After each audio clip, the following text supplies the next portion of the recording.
કેમ કે કાલે ઉઠીને જો આવું કોઈ મૂવી સાઉથમાંથી આવ્યું કે હોલિવૂડમાંથી આવ્યું તો તમે લોકો એવું કહેશો ભાઈ માસ્ટરપીસ સિનેમા ગુજરાતીમાંથી આવ્યો એ બી તો જોઈ લો.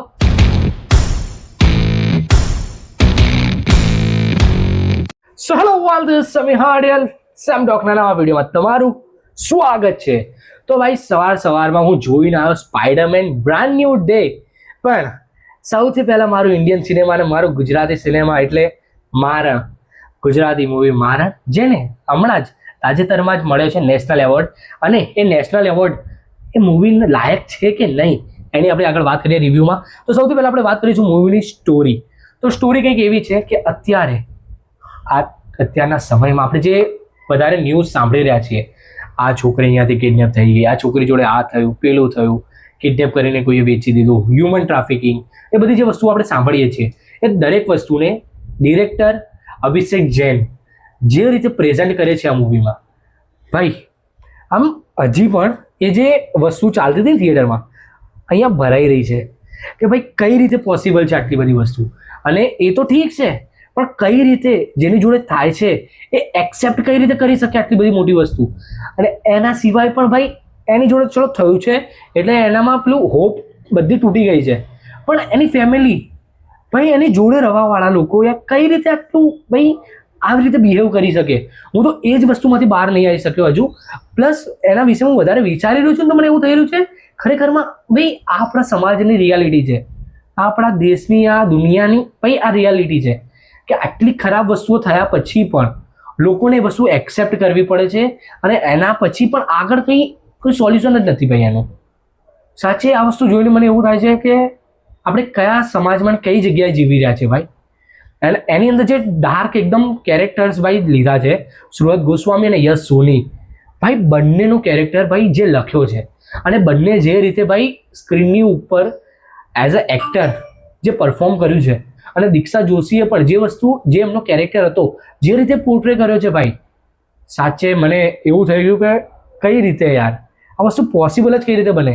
અને જો કોઈ જે મૂવી જોઈ રહ્યું છે ઓડિયન્સ કે કોઈ પણ માણસ અને એને આટલી બધી વસ્તુ ફીલ થાય તો એ વસ્તુની અંદર કંઈક તો એવી જાદુ હશે એ લોકોની એક્ટિંગમાં કે એમાં કે તમને આટલું ખરેખરમાં ફીલ થાય છે એ વસ્તુ.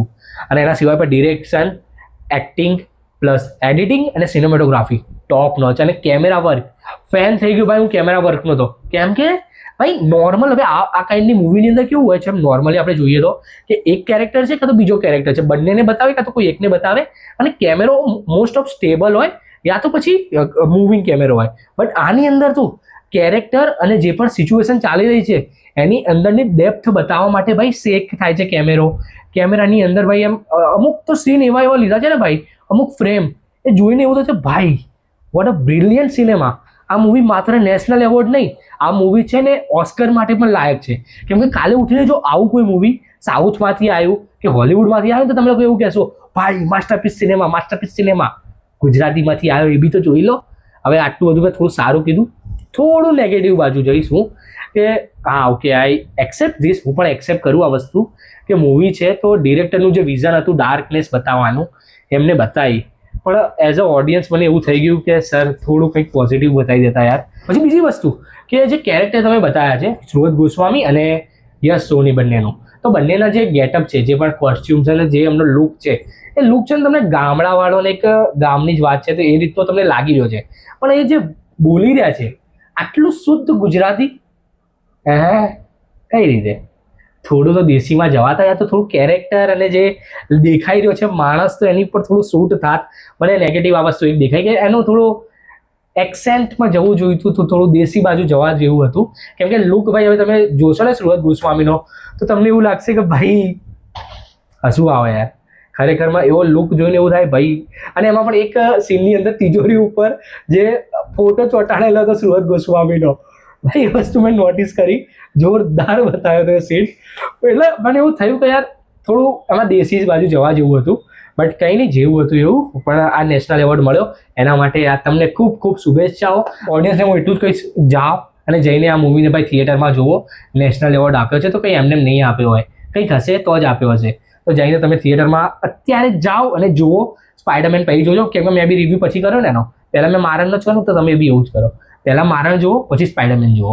બાકી કેવો લાગે તમને આ રિવ્યુ કમેન્ટમાં જરૂર જણાવજો. આવા જ વિડીયો માટે લાઈક કરો, શેર કરો, સબસ્ક્રાઇબ કરી દો મારી યુટ્યુબ ચેનલને. બાકી મળીએ નેક્સ્ટ વિડીયો માટે. બાય.